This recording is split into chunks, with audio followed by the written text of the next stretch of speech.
সিপিএমে বড় ভাঙন। তৃণমূলের কর্মী সম্মেলন অনুষ্ঠানে তৃণমূল নেতা সুরজিৎ মাইতির হাত ধরে সিপিএমের 5টি পরিবারের মোট 25 জন তৃণমূল কংগ্রেসে যোগদান করল।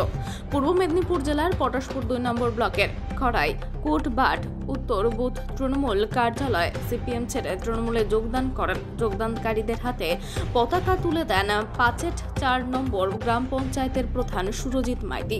উপস্থিত ছিলেন কাঁথি সাংগঠনিক জেলা সভাপতি পীযূষ পণ্ডা, কাঁথি সাংগঠনিক জেলা তৃণমূল কংগ্রেসের সহ সভাপতি মৃণাল কান্তি দাস, পাচেট 4 নম্বর গ্রাম পঞ্চায়েতের প্রধান সুরজিৎ মাইতি, উপপ্রধান সদরুল আমিন, জেলার সাধারণ সম্পাদক দুর্গাপদ পাহাড়ি, পাচেট 4 নম্বর গ্রাম পঞ্চায়েতের অঞ্চল সভাপতি ফণীভূষণ শীল, পটাশপুর 2 নম্বর ব্লক তৃণমূল কংগ্রেসের ব্লকের সদস্য আবু সোয়ালেহ।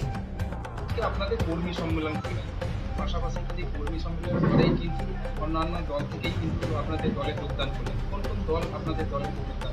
আমাদের পাচেট 4 নম্বর তৃণমূল কংগ্রেসের মমতা ব্যানার্জির উন্নয়নকে লক্ষ্য করে এবং সেই জায়গায় আজকের সিপিএম থেকে আগত যারা পঞ্চায়েত সমিতির মেম্বার হিসাবে ছিলেন এবং এই পরিবার 4টি পরিবার আমাদের দলে অন্তর্ভুক্ত হয়েছেন, তৎসঙ্গে প্রায় 20 জন লোককে নিয়ে আমার তৃণমূল কংগ্রেসে যুক্ত হলেন পাচেট 4 নম্বর অঞ্চল। কোন কোন দল যোগদান করেছে আপনাদের এই টিমে? সিপিএম দল, সিপিএমের দল, সিপিএম এবং তৎসঙ্গে যারা নির্দল হিসাবেও ছিলেন, যারা বসেছিলেন এবং সেই জায়গায় হয়তো দল করতেন না, তারাও সরাসরি আমাদের দলের মধ্যে এসে যুক্ত হলেন মমতা ব্যানার্জি উন্নয়নকে সামনে রেখে।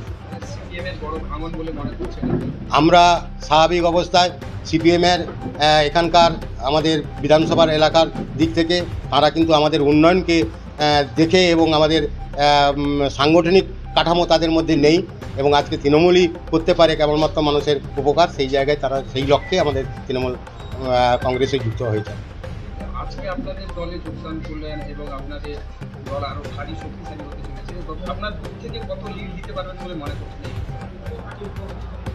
আজকের এইখানে কোটবার উত্তর যে বুথ, সেই বুথে বিগত দিনের লিড ছিল, যে লিডটা ছাপিয়ে আমরা সেই জায়গায় এখানে প্রায় 900 থেকে 1000 লিড দিয়ে আমরা জয়যুক্ত করতে পারবো আমাদের প্রার্থীকে।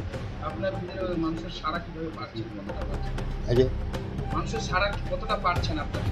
আমরা মানুষের সাড়া মানে সংখ্যালঘুর থেকে আমরা ব্যাপকতর সাড়া পাচ্ছি এবং সেই জায়গায় তারা আমাদের উন্নয়নের সাথী হয়েছেন এবং তারা আগামী দিনে এই উন্নয়ন নিয়েই আপনারা থাকবেন এবং আমরা সাড়া পাচ্ছি এই জায়গায়। আমার নাম ফণীভূষণ শীল, আমি পাচেট 4 নম্বর তৃণমূল কংগ্রেসের সভাপতি।